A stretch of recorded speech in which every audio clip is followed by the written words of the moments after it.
భారతదేశంలో ఏ రాష్ట్రానికి శాసనసభ ఎన్నికలు జరిగినా లేదా పార్లమెంట్ ఎన్నికలు జరిగిన దగ్గర నుంచి కూడా ఈవీఎంల మీద అనుమానాలు అయితే పెరిగిపోతున్నాయి.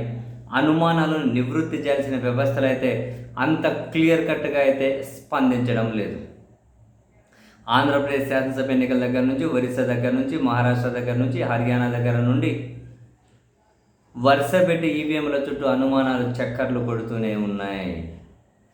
అయితే తాజాగా ఈవీఎంలను మ్యానిపులేట్ చేసేదానికి సంబంధించి ఏకంగా అమెరికా ఇంటెలిజెన్స్ చీఫ్ ఎవరైతే ఉంటారో తులసి గబ్బర్డ్, ఆమె చేసినటువంటి వ్యాఖ్యలు మన ఎలక్షన్ కమిషన్ ఉలిక్కిపడేలా చేసే వివరణ తక్షణం ఇచ్చేలా కారణమయ్యాయి.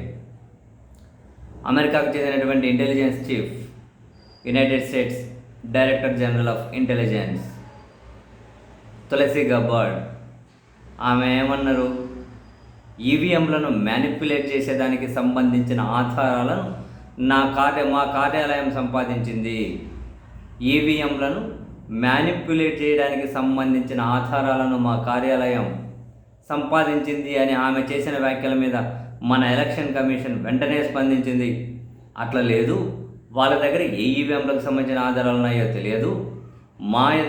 మన దేశంలో ఈవీఎంలు మాత్రం క్యాలిక్యులేటర్ లాగా పనిచేస్తాయి. ఏ ఇంటర్నెట్ ఎలాంటి నెట్వర్క్కు అవి కనెక్ట్ అయి ఉండవు, జస్ట్ క్యాలిక్యులేటర్ లాగానే పనిచేస్తాయి. ఈవీఎంలు యూజ్ చేసే కంటే ముందు మాక్ పోలింగ్ నిర్వహిస్తాం, రకరకాల టెస్టులు చేస్తాం. సుప్రీంకోర్టు న్యాయ వ్యవస్థ ఏదైతే ఉందో సుప్రీంకోర్టు కూడా దీన్ని ఇప్పటికే మానిటరింగ్ చేసి ఉంది. సో భారతదేశంలో ఈవీఎంలను హ్యాక్ చేయడమో మ్యానిపులేట్ చేయడమో ఇంపాసిబుల్ అని చెప్పి మన ఎలక్షన్ కమిషన్ వెంటనే స్పందించింది.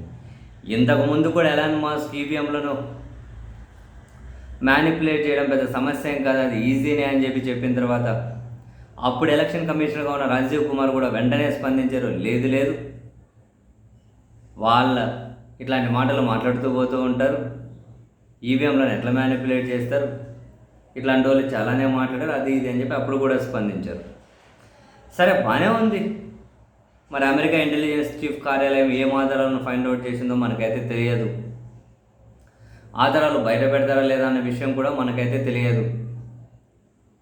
బట్ మనకు అపార్ట్ ఫ్రమ్ దట్, మన దేశంలో మనకు పౌరులుగా మనకున్న అనుమానాలు మొత్తం యూజ్ చేసిన తర్వాత కనుక బ్యాటరీ 99% ఎందుకుందో మనకు తెలియదు.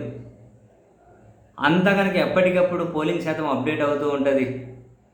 ఎన్నికల పోలింగ్ అయిపోయిన ఆ రోజు రాత్రి ప్రకటించిన శాతానికి, నెక్స్ట్ డే ప్రకటించిన శాతానికి, ఓట్లు లెక్క పెట్టే దగ్గరికి పర్సెంటేజ్లు భారీగా ఎందుకు పెరిగిపోతాయో ఇటువంటి ప్రశ్నలకు సమాధానాలు తెలియదు.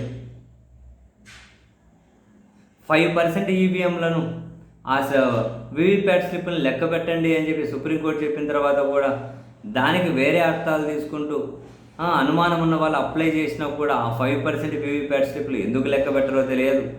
ఇటువంటి అనుమానాలు అయితే ఉన్నాయి కదా ఖచ్చితంగా, అవైతే నివృత్తి కాబడలేదు కదా. మొత్తం మీద అమెరికన్ ఇంటెలిజెన్స్ చీఫే చెబుతూ ఉన్నారు మా కార్యాలయం ఆధారాలను సంపాదించింది అని.